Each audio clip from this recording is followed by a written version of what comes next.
Ang Treaty of Versailles ay nilagdaan noong Hunyo 28, 1919. Ito ay ang dahilan ng pagwawakas sa unang digmaang pandaigdig. Ito ay ang nagbigay ng buong responsibilidad sa Alemanya sa pagsisimula ng digmaan. Kaya sila ay ang nagbayad ng malaking reparasyon at naglimita sa kanilang militar.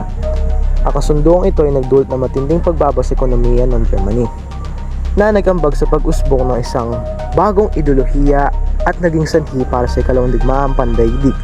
Ito rin ang nagtatag ng League of Nations na may layuning panatilihin ang kapayapaan sa mundo. Si Adolf Hitler ay isang politiko at leader ng National Socialist German Workers' Party na naging diktador ng Germany noong 1933. Sa ilalim ng kanyang pamumuno, mabilis na lumakas ang Germany sa ekonomiya at militar. Ginamit ni Hitler ang propaganda, pananakot at mamimilit upang makuha ang suporta ng mamamayan. Sa kanyang agresibong patakaran, sinimulan niya ang pag-angkin ng mga teritoryo sa Europa. Noong 1938, sinakop ng Nazi Germany ang Austria sa pamamagitan ng Anschluss, isang pag-isa na ginawa ng walang labanan. Sumunod dito ang inangkin nila ang Sudetenland, isang rehiyon ng Czechoslovakia na may malaking populasyon ng mga etnikong Aleman. Sa pamamagitan ng Munich Agreement, sa kabila ng kasunduang ito noong Marso 1939, tuloy ang sinakop ng Germany ang natitirang bahagi ng Czechoslovakia na nagpakita ng kanyang layunin na palawakin ang teritoryo ng bansa. Noong 1940, mabilis na natalo ng Germany forces ang Denmark at Norway sa isang blitzkrieg o kidlat na digmaan na diskarte na nagbigay daan sa mabilisang paglusob at pananakop. Sa parehong taon, sinakop din ng Germany ang France sa loob ng isang linggo lamang.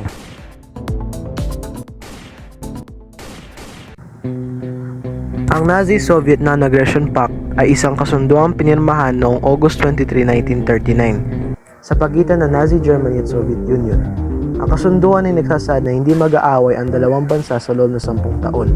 Meron din itong lihim na bahagi na naghati sa silangang Europa, kung saan pinayagan ng bawat bansa na kontrolin ang kani-kanilang bahagi ng Poland at iba pang mga bansa.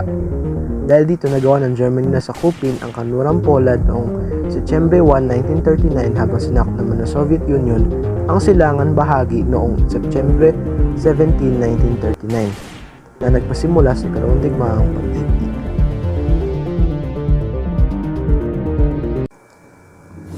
Ang pag-atake sa Pearl Harbor ay naganap noong Disyembre 7, 1941 nang biglaan sinalaki ng Imperial Japanese Navy Air Service ang base militar ng Estados Unidos sa Pearl Harbor, Hawaii. Ang sorpresa na atake ay nagdulot ng matinding pinsala sa US Pacific Fleet na kung saan maraming barko at eroplano ang nawasak o nasira. Mahigit 2,400 Amerikanong sundalo at sibilyan ang namatay sa pag-atakeng ito. Ang pangunahing layunin ng Japan ay pahinahin ang kakayahan ng Estados Unidos na makialam sa kanilang mga plano sa paglawak sa Asia at Pasipiko. Ang pag-atake ay nagdulot ng malalim na galit sa buong Estados Unidos na nagresulta sa agarang pagdedeklara ng digmaan laban sa Japan noong sumunod na araw, Disyembre 8, 1941.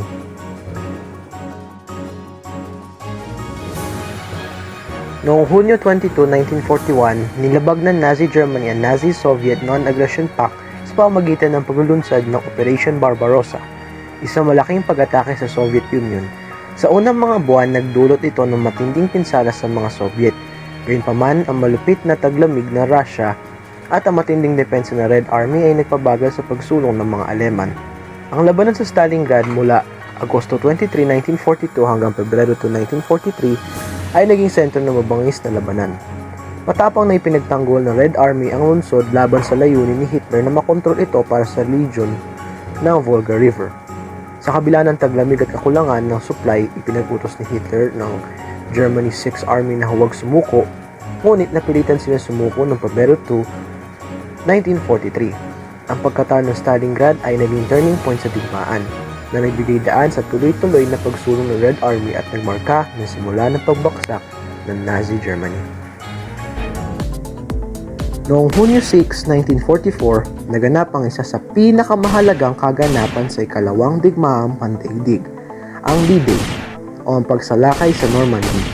Ang D-Day ay isang operasyong militar na pinamumunuan ng mga puwersa ng Allied na naglalayong magtayo ng isang matagumpay na pagsalakay sa mga baybayin ng Normandy sa Pransya.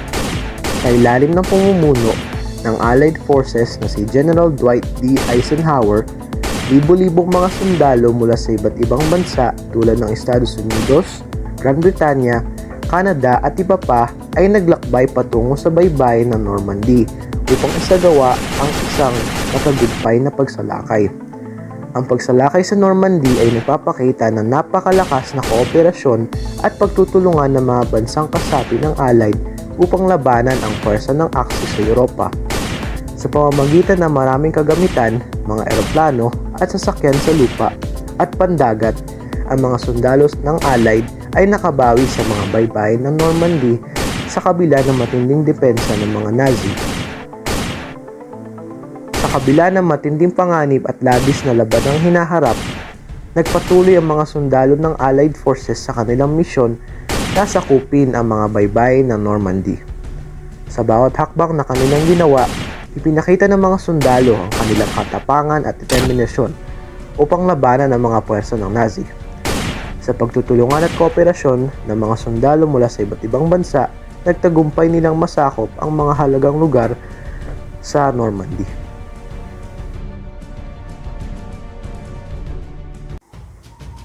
Matapos ang matinding laban sa ikalawang digmaang pandaigdig, sinuri ng Estados Unidos ang tamang hakbang upang tapusin ang digmaan.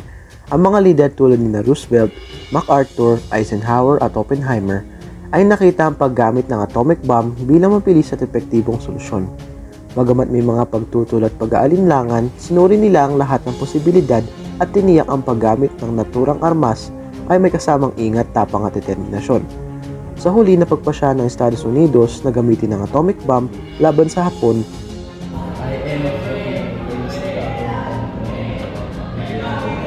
But we cannot ignore the civilians who may become its victims. I agree with General Eisenhower's opinion, but if this is only the solution to the problem, we need to make sure that it's properly planned and implemented. You're both right. We need to ensure that not only our adversaries suffer from harm, but also the innocent civilians. What's your opinion, Doc? This decision is very difficult, but in the end, it's the safety and welfare of the many that we must consider. The atomic bomb is a powerful weapon that can bring peace, but we must be careful. For the moment, we will put the use of the atomic bomb stand by.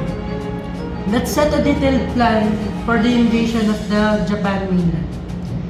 But we will continue to decide carefully and will not waste time looking for more than just solutions.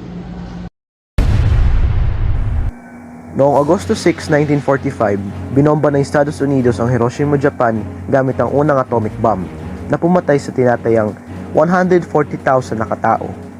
3 araw matapos ito, noong Agosto 9, 1945, isa pang atomic bomb ang ibinaksak sa Nagasaki na nagdulot ng pagkamatay na humigit kumulang 70,000 na katao. Dahil sa matinding pinsala at malaking bilang ng mga namatay, sumuko ang Japan noong Agosto 15, 1945 na nagtapos sa ikalawang digmaang pandaigdig. Kahit isang trahedya sa buong mundo ang ikalawang digmaang pandaigdig, nahanap ng paraan na maagapan na iba't ibang bansa ang masasamang nangyayari. 26 na bansa ang nagsama-sama para sa deklarasyon ng pagkakaisa ng mga nasyon laban sa Axis powers. Nabuo rin ang UN Charter sa San Francisco at sila ang nagtatag ng bagong organisasyon na nagsasabi na sa wakas tapos na ang ikalawang digmaang pandaigdig.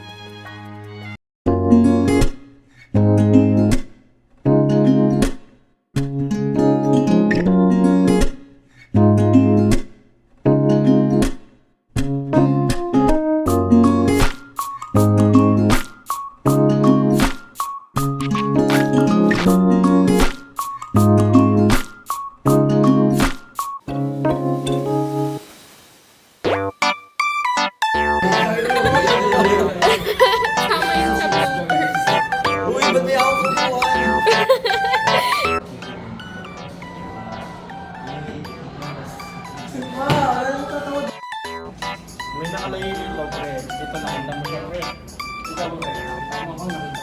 nakita mo pa rin dito sa highway pa rin. Outdoor na Riverside pa rin. Riverside po, sa Riverside tayo mag-film.